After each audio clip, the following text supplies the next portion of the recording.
Se dice que el hombre es un animal de costumbres, pero ¿qué ocurre cuando esas costumbres se convierten en hábitos? Y lo que es peor, ¿qué ocurre cuando se convierten en adicciones?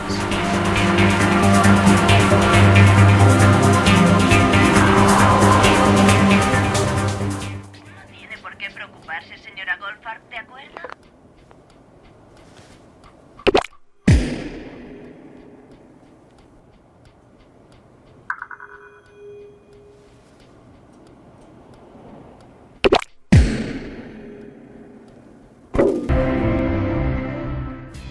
¿Cuándo podríamos decir que un hábito llega a pasar a ser una adicción?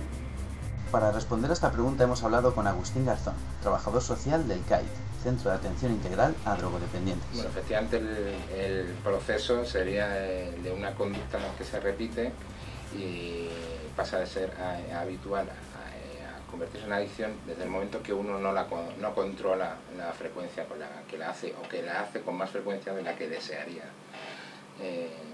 digamos, ¿no? Que empieza a afectar ya otras áreas de su vida, y que, por ejemplo, te gastas más de lo que tenías pensado hacer en esa conducta. En fin, como un ejemplo práctico probablemente se vea mejor, pero en fin, desde el momento que haces esa conducta con más frecuencia de lo que tú considerarías óptimo, pues se puede decir que puedes tener una adicción o una dependencia, si estamos hablando de sustancias, que es lo que tratamos aquí. ¿Qué nos hace ser adictos? La falta de control sobre una dependencia. La respuesta se encuentra en los neurotransmisores, sustancias químicas naturales que forman el sistema de recompensa del cerebro y que son responsables de la motivación, las emociones y los instintos. Estas sustancias naturales son las que median en el estado de ánimo, provocando euforia o desgana de acuerdo a los impulsos que reciban. ¿Cuáles son los motivos que llevan a estas personas a hacerse adictos a esas sustancias? Bueno, no hay un solo motivo ni un solo factor. Estas conductas son muy complejas y se desarrollan en el tiempo. Entonces ahí inciden circunstancias personales del individuo, sociales, de en qué contexto vives. Está claro que vivimos en una sociedad de consumo que anima a consumir y anima a consumir todo tipo de productos. ¿Sabrías decirnos la diferencia que hay entre la adicción a la sustancia y una adicción, por ejemplo, al juego, que no hay ninguna sustancia que entre en ti realmente, que es algo externo? No sé si sabrías o... Sí, no. Bueno, quizás las adicciones al juego y a este tipo de conductas donde no hay sustancia por medio, quizás sean más psicológicas, digamos, que físicas en sí, aunque también pues el cuerpo reacciona cuando hay una conducta, la que sea, por ejemplo, de jugar, cuando el cerebro te da unos estímulos cuando está jugando la persona, igual que el que consume droga cuando está consumiendo, ¿entiendes? Hay unas neuronas que te dan un cierto placer, una recompensa, y entonces hacen que tú vayas a repetir esa conducta, y también te genera un malestar cuando no puedes hacerlo. En el caso de los videojuegos, los retos, niveles y logros planteados descargan niveles de dopamina que nos acercan al placer. Cuando no jugamos, la alerta con bajo nivel de dopamina provoca la depresión y la ansiedad. ¿Qué es la adicción para ti?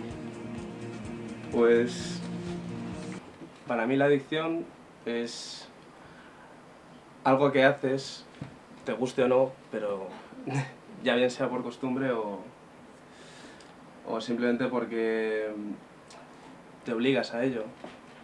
¿Y qué crees que te lleva a la adicción al videojuego? Desde luego las circunstancias de tu vida.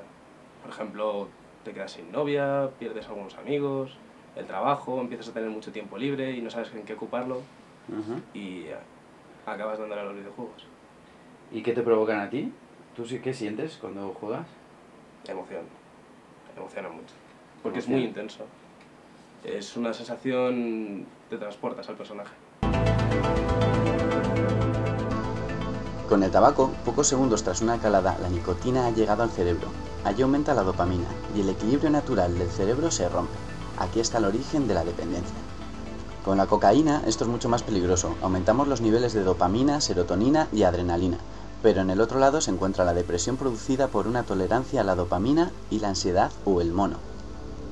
Sexo, comida y placeres cotidianos ya no tienen importancia. El centro del placer solo se estimula con la droga. O sea, digamos que llega a ser más importante que tú mismo. Sí, porque hay veces que me he podido tirar 12 horas jugando y sin comer, sin descansar, sin ir al baño. ¿Y de qué forma podemos ayudar, no sé, amigos, familiares, alguien ahí? Bueno, lo primero hay que ver la sustancia y un poco hay que valorar la situación, ¿no? Lo mismo unas adicciones que otras y tal, pero siempre hay sitios de ayuda profesional, de modo que si hay algún problema se pueda pedir ayuda, y el papel quizás de la familia y de los amigos es un poco a la persona mostrarle la realidad, conseguir que llegue a decidir dejar la sustancia, porque es lo más difícil normalmente, no es lo más difícil dejarlo una vez que ya lo has decidido, sino llegar a tomar la decisión firme y seria de dejar la sustancia. Lo ideal es una intervención interdisciplinar desde todas las áreas, desde el área médica, desde el área psicológica, desde el área social, el área familiar es importantísimo, o sea, proteger el entorno de esa persona adicta, porque aunque vaya al médico, vaya al psicólogo, pues finalmente sus hábitos van a seguir siendo los mismos, y si no cambia de gente con la que se rodea y que también son posibles adictos, es fundamental. Pero lo primero es reconocer que tienes una adicción. Será... Lo que tú no entiendes es que yo no... ¿Qué?